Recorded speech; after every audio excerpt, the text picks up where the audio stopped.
Hello friends, I am Rinku and welcome to our channel tricky study for you. Friends, आज की इस video में हम लोग झारखंड के आंदोलन अथवा विद्रोह को पढ़ेंगे। फ्रेंड्स, इससे पहले मैं एंशिएंट हिस्ट्री ऑफ झारखंड को कंप्लीट करवा चुकी हूँ।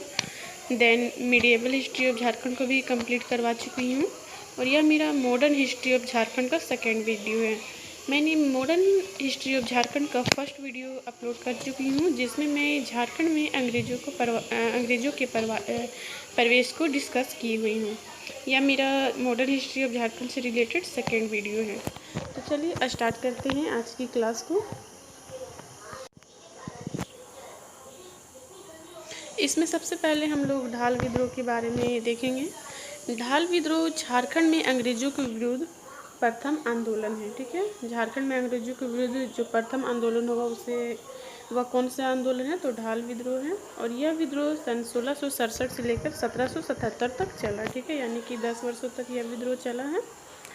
इसमें हम लोग देखते हैं ढाल विद्रोह का क्या अर्थ है। तो ढाल विद्रोह का अर्थ है ढाल राजा के नेतृत्व में संपूर्ण ढाल राज्य की जनता का विद्रोह। ठीक है, यहाँ सिंहभूम या तो फिर ढालभूम बोल सकते हैं।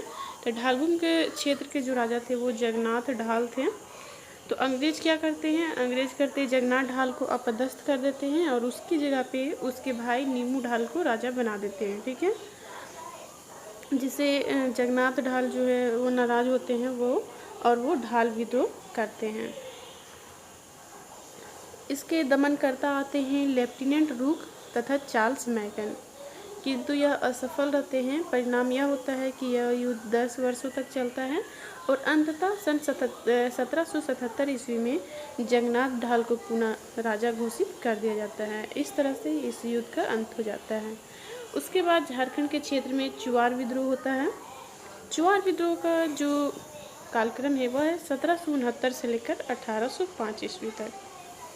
तो हम लोग देखते हैं चुआर किसे कहते हैं। ठीक है, तो जंगल महल के भूमिजों को चुहार कहा जाता है और यह शब्द सर्वप्रथम अंग्रेजों ने यूज किया था। ठीक है, चुआर या चुआड़, इसी कारण इस विद्रोह का नाम चुआर विद्रोह हो गया।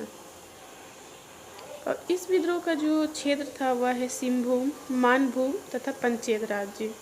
और यह जो भूमिज थे, जो चुआर के जो भूमिज थे यानी कि जो चुआर थे, उन लोगों को जो प्रमुख कार्य था वह था जंगल को साफ कर खेती योग्य बनाना, जंगल के उत्पादों को बेचना तथा शिकार करना। ठीक है, इनके कुछ अन्य कार्य भी थे, जैसे कि पायका क्या होता है? तो वैसे मतलब व्यक्ति, वैसे जो सिपाही जो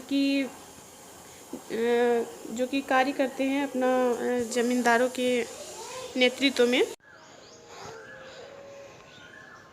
तो इनके अन्य कार्य थे पायका। ठीक है, ये जो चुआर थे वो जमींदार के सिपाही होते थे और इनको वेतन में पैसे की जगह पे कुछ भूमि का टुकड़ा दे दिया जाता था, उसी को पायका कहा जाता है। ठीक है, और इस विद्रोह का जो आरंभ होने का जो प्रमुख कारण था वह था चुआरों द्वारा लगान ना चुकाने पर इनकी ज़मीनें अंग्रेज़ों द्वारा छीन ली जाती थी तथा पाइकों को हटाकर वहाँ पुलिस की नियुक्ति की जा रही थी। देन 1770 ईस्वी में भीषण अकाल पड़ा और इस अकाल में अंग्रेज़ों द्वारा कुछ नहीं किया जा रहा था। ठीक है, जिससे यह विद्रोह का आरंभ होता है। और इस विद्रोह के जो प्रमुख नेता थे वो थे रघुनाथ महतो और इसके अन्य भी कुछ नेता थे, जैसे श्यामगंजम, सबल सिंह, जगन्नाथ पात्र, मंगल सिंह, दुर्जन सिंह, लाल सिंह और मोहन सिंह। ठीक है, इसी विद्रोह में रघुनाथ सिंह ने अपना एक नारा दिया था, अपना गांव अपना राज, दूर भगाओ विदेशी राज। ठीक है, यह नारा इम्पोर्टेंट है। इस विद्रोह का परिणाम होता है पाइकों की ज़मीन की नीलामी पर रोक लग जाती है। 6 मार्च 1800 ईस्वी को जमींदारी घट वाली पुलिस व्यवस्था को पुनर्स्थापित किया जाता है। अंग्रेजी पुलिस के स्थान पर स्थानीय पुलिस की नियुक्ति की जाती है। नेक्स्ट हम लोग चेरो विद्रोह को देखते हैं। चेरो विद्रोह का जो कालक्रम है वह है 1770 से 1818 ईस्वी तक। ठीक है, यह विद्रोह चेरो विद्रोह 2 चरणों में होता है। प्रथम चरण का आरंभ जो होता है 1770 ईस्वी में और दूसरा चरण का आरंभ 1800 ईस्वी में होता है। ठीक है। प्रथम चरण का जो नायक होते हैं वे थे पलामू के चेरो राजा चित्रजीत राय और इसके दीवान जयनाथ सिंह। एंड दूसरा चरण का जो आरंभ हुआ 1800 ईस्वी में और इसके जो प्रमुख नेता थे वो थे भूखन सिंह। इस विद्रोह के होने का जो प्रमुख कारण है वह है चेरो जनजाति से अधिक कर की वसूली। 1814 ईस्वी में पलामू परगने की नीलामी, अंग्रेजी द्वारा पलामू किले पर कब्जा। ठीक है। यह विद्रोह होता है और इसका परिणाम होता है कि 1809 ईस्वी में अंग्रेजों ने जमींदारी पुलिस बल का गठन कर दिया जिससे विद्रोह का दमन हो गया। ठीक है। इसके दमनकर्ता जो थे वो थे कर्नल जोन्स। तो अक्सर दमनकर्ता से प्रश्न पूछा जाता है। तो इस विद्रोह का दमनकर्ता थे कर्नल जोन्स और इन्होंने 1818 ईस्वी में इस विद्रोह का दमन कर दिया। नेक्स्ट हम लोग भोक्ता विद्रोह को देखते हैं। तो भोक्ता विद्रोह की जो शुरुआत हुई सन 1770 ईस्वी में। यह विद्रोह 1770 से 1771 ईस्वी में चली और यह चेरो विद्रोह में ही जाकर मिल गई। इस विद्रोह के जो नेतृत्व करता थे वो थे जयनाथ सिंह भोक्ता। ठीक है। और यह विद्रोह पलामू के क्षेत्र में हुई और इसके नेतृत्वकर्ता जयनाथ सिंह भोक्ता और इसके नायक थे दीवान जयनाथ सिंह जो कि भोक्ता सरदार थे। ठीक है। और इस विद्रोह का भी जो कारण था वो थे पलामू किलों पर कब्जा अंग्रेजों द्वारा, जिससे इसका परिणाम होता है जयनाथ सिंह पराजित हो जाते हैं और गोपाल राय वहाँ के राजा घोषित हो जाते हैं पलामू के। नेक्स्ट घटवाल विद्रोह को देखते हैं। घटवाल विद्रोह का आरंभ 1772 ईस्वी में होता है और इस विद्रोह का जो क्षेत्र है वो है हजारीबाग तथा रामगढ़ के घटवालों द्वारा। हजारीबाग तथा रामगढ़ के क्षेत्र में घटवाल विद्रोह होता है वहाँ के घटवालों द्वारा। और उस समय रामगढ़ के राजा मुकुंद सिंह जो थे वो विद्रोहियों का साथ दे रहे थे। नेक्स्ट हम लोग पहाड़िया विद्रोह के बारे में देखते हैं। पहाड़िया जो विद्रोह है वह 4 चरणों में होता है।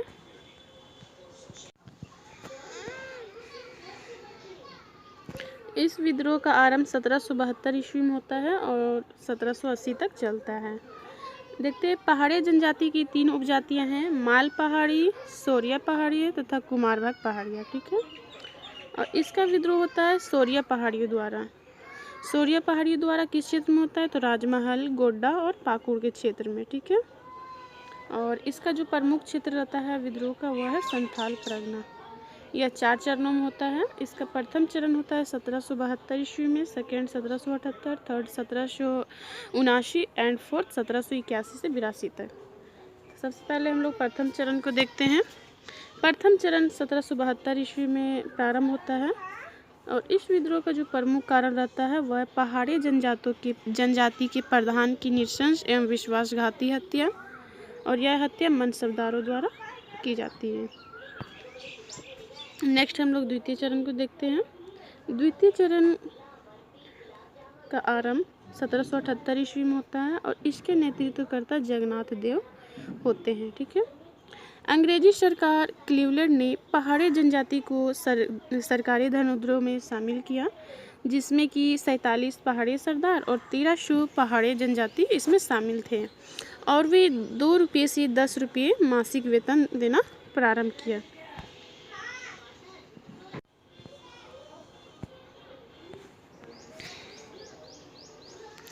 अंग्रेजी सरकार क्लीवलैंड ने यह जो प्रयास किया उसको वहाँ की जनजातियों ने साजिश समझा और फिर पुनः यह विद्रोह कर देते हैं 1779 ईस्वी में। तो पहाड़ी विद्रोह का तृतीय चरण आरंभ होता है 1779 ईस्वी में और इसके नेतृत्वकर्ता जगन्नाथ देव रहते हैं। ठीक है। देन देखते हैं फोर्थ चरण।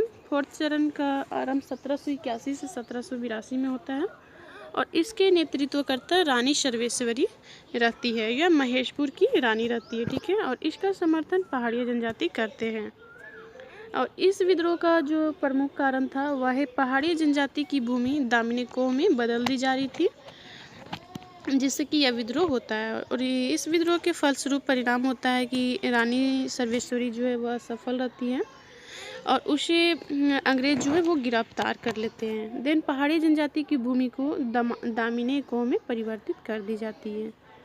देन 6 मई 1807 ईस्वी को भागलपुर जेल में रानी सर्वेश्वरी की मृत्यु हो जाती है। ठीक है, अब हम लोग देखते हैं तमाड़ विद्रोह।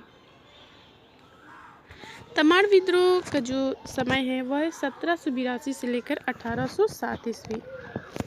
किसी किसी पुस्तक में 1782 से लेकर 1821 ईस्वी तक भी दिया हुआ है, तो आप लोग दोनों देख लीजिएगा।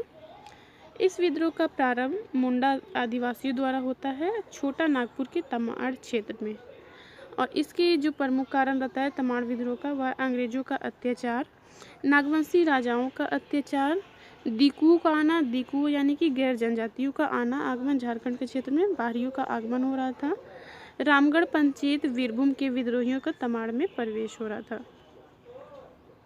इस विद्रोह के 6 चरण हैं। प्रथम चरण हम लोग देखते हैं, रामगढ़ पंचायत तथा वीरभूम के लोगों द्वारा यह विद्रोह हो रहा था। इसका प्रारंभ 1782 ईस्वी में हुआ।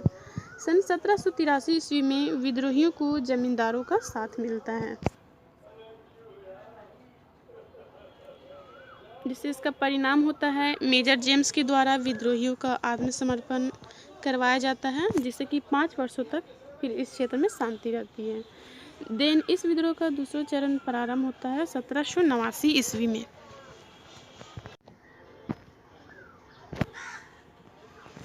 इस विद्रोह का दूसरा चरण का प्रारंभ 1789 ईस्वी में होता है, और इसके नेतृत्वकर्ता विष्णु मानकी और मौजी मानकी थे।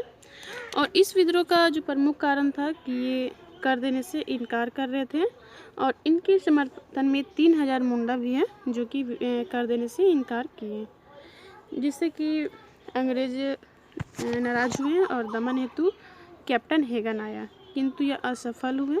देन लेफ्टिनेंट कूपर का आगमन होता है 1789 ईस्वी में, और यह इस विद्रोह को दमन करते हैं। देन अगले 4 वर्षों तक इस क्षेत्र पर शांति रहती है।